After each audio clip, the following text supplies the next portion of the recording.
नमस्ते सभी को। मैं doctor Kapil Gupta, MD physician.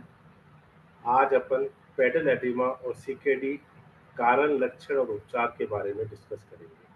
Pedal edema और सीके क्रोनिक किडनी रोग या सीकेडी पर आज इस सत्र में आपका स्वागत है। आज हम जानेंगे कि पेडल एडिमा क्या है, इसके कारण क्या है, यह सीकेडी से कैसे संबंधित है और इसे प्रतिबंध करने के सर्वोत्तम तरीका क्या है। सबसे पहले आइए देखें कि पेडल एडिमा क्या है।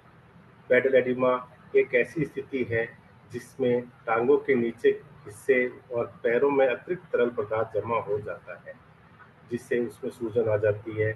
यह सूजन कई कारणों से हो सकती है, जैसे हृदय की समस्या, लीवर की समस्या, थायराइड की समस्या, किडनी की समस्या या रक्त के थक्के। हमारे शरीर के तरल पदार्थ दो मुख्य क्षेत्रों में विभाजित हैं, हमारी कोशिकाओं के अंदर और उनके बाहर। बाहरी क्षेत्र में हमारी कोशिकाओं के आसपास और हमारी रक्त वाहिकाओं के अंदर का स्थान शामिल है। एडिमा या सूजन तब होती है जब इन क्षेत्रों के बीच तरल पदार्थों के वितरण होने संबंधित कोई समस्या होती है। यह समस्या तब हो सकती है जब रक्त वाहिकाओं पर बहुत अधिक दबाव पड़ने लग जाए, जो अक्सर हृदय संबंधी समस्याओं या अतिरिक्त तरल पदार्थ के कारण होता है।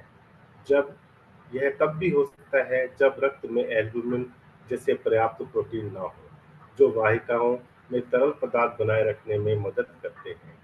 इसके अतिरिक्त लसिका प्रणाली आम तौर पर अतिरिक्त तरल पदार्थ और प्रोटीन को रक्त में वापस ले जाने में मदद करती है।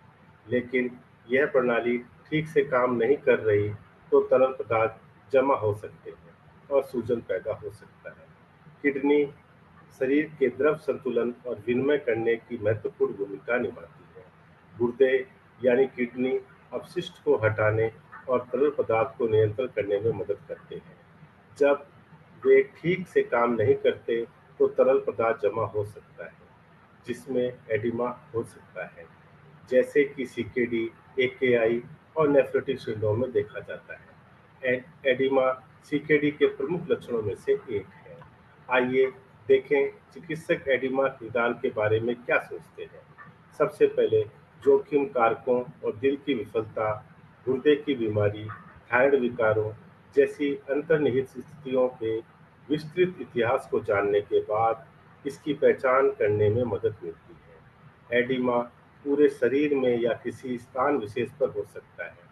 पूरे शरीर का एडिमा, यह प्रकार पूरे शरीर या बड़े क्षेत्रों को प्रभावित करता है, जो अक्सर हृदय की विफलता या गुर्दे की विफलता जैसी स्थितियों से जुड़ा होता है। स्थान विशेष का एडिमा, इस प्रकार के कारण शरीर में केवल एक क्षेत्र में सूजन होती है।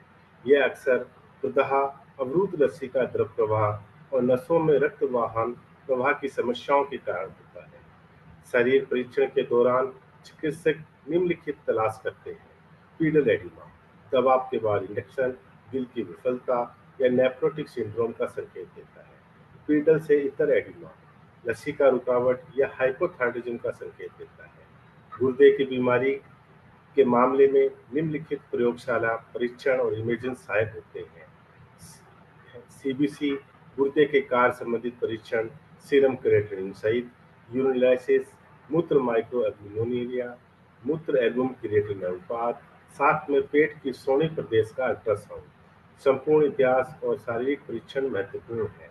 शरीर संबंधित कारणों और विशिष्ट संकेतों का पता चलने से प्रबंधन योजना बनाने में मार्गदर्शन मिलता है।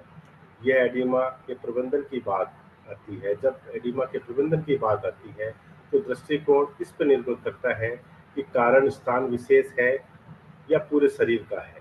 स्थानीय कारणों के लिए अंतर्निहित समस्याओं के समाधान के साथ साथ गैर औषधीय उपचार आवश्यक है। पूरे शरीर से संबंधित कारणों के लिए सामान्य उपायों और लक्षित उपचार के संयोजन की आवश्यकता होती है। स्थानीय एडिमा के लिए गैर औषधीय उपायों में शामिल है टांग को ऊपर उठाना। प्रभावित टांग को नियमित रूप से ऊपर उठाए रखने से सूजन कम करने में मदद मिलती है। संपीड़न थेरेपी, संपीड़न मोजा यानी कंप्रेशन स्टॉकिंग पहनने से रक्त प्रवाह में सुधार और एडिमा को कम करने में मदद मिल सकती है। फिजियोथेरेपी, मालिश व अन्य शारीरिक उपचार प्रशिक्षित पेशेवरों द्वारा ही किया जाना चाहिए। बर्फ लगाना गंभीर या कंजेस्टेड एडिमा और सेलुलाइटिस के मामले में उपयोगी है। ऐसे मामले में जहां पूरे शरीर के कारणों की भूमिका होती है, जैसे सीकेडी में उपचार द्रव प्रतिधारण को कम करके और अंतर्निहित स्थिति को समाधान करके पर केंद्रित होता है। इसमें शामिल है नमक पर प्रतिबंध, नमक का सेवन सीमित करके तरल पदार्थ के निर्माण को रोकना और मात्रा की अधिकता को नियंत्रण करने में मदद मिलती है। मूत्रवर्धक, ये दवाएं तरल पदार्थ के स्तर को प्रतिबंधित करके मदद मदद करते हैं और मूत्र उत्पादन को बढ़ाती हैं। विभिन्न प्रकार इसमें शामिल है। लूप डायरेटिक, उदाहरण के लिए फुरिसमाइड, टॉर्सेमाइड, अक्सर उनकी प्रभावशीलता और सक्रियता की लंबी अवधि के लिए पसंद किया जाता है। थियाजाइड मूत्रवर्धक, उदाहरण के लिए मेटाजोलॉन, मूत्रवर्धक प्रभाव को बढ़ाने के लिए साथ में प्रयोग किया जा सकता है। पोटेशियम की हानि न होने देने वाले मूत्रवर्धक, उदाहरण के लिए स्पाइरोलैक्टोन, हाइपरकैलेमिया के संभावित जोखिम के कारणों सावधानी से उपयोग किया जाता है। मूत्रवर्धक की पसंद और खुराक एडिमा की गंभीरता, रोगी की हेमोडायनामिक स्थिति और गुर्दे की कार्यप्रणाली जैसे कारणों पर निर्भर करती है। हाइपोकैल्सीमिया, हाइपोटेंशन, इलेक्ट्रोलाइट असंतुलन जैसी जटिलताओं से बचने के लिए मूत्रवर्धकों को सावधानी से उपयोग करना महत्वपूर्ण है। तरल पदार्थ की मात्रा, मूत्र उत्पादन, रक्तचाप, वजन और समय-समय पर परीक्षणों की नियमित निगरानी आवश्यक है। क्रोनिक किडनी रोग सीकेडी में एडिमा के प्रबंधन के लिए अक्सर आवश्यकता होती है। नमक और द्रव प्रतिबंध, द्रव प्रतिधारण यानी रोके रखने के नियंत्रण करने के लिए आवश्यक है। उच्च खुराक वाले मूत्रवर्धक, फ्रूसमाइड जैसे लूप मूत्रवर्धक आमतौर पर प्रभावी होते हैं, लेकिन यदि आवश्यक हो तो थियाजाइड मूत्रवर्धक जोड़ा जा सकता है। एडिमा के प्रबंधन में यह यथा आवश्यक दृष्टिकोण शामिल होता है।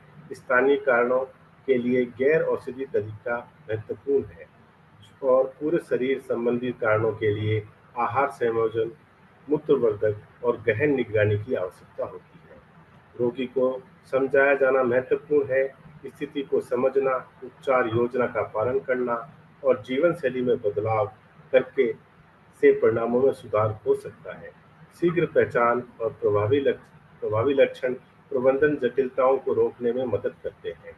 जागरूकता बढ़ाने और एडिमा एवं इससे संबंधित स्थितियों का शीघ्र पता लगाने को बढ़ावा देने के लिए 25 सितंबर को राष्ट्रीय एडिमा जागरूकता दिवस को मान्यता देने में हमारे साथ जुड़ें। साथ मिलकर हम एडिमा पर बेहतर ढंग से काबू पा सकते हैं और समझ सकते हैं। देखने के लिए धन्यवाद।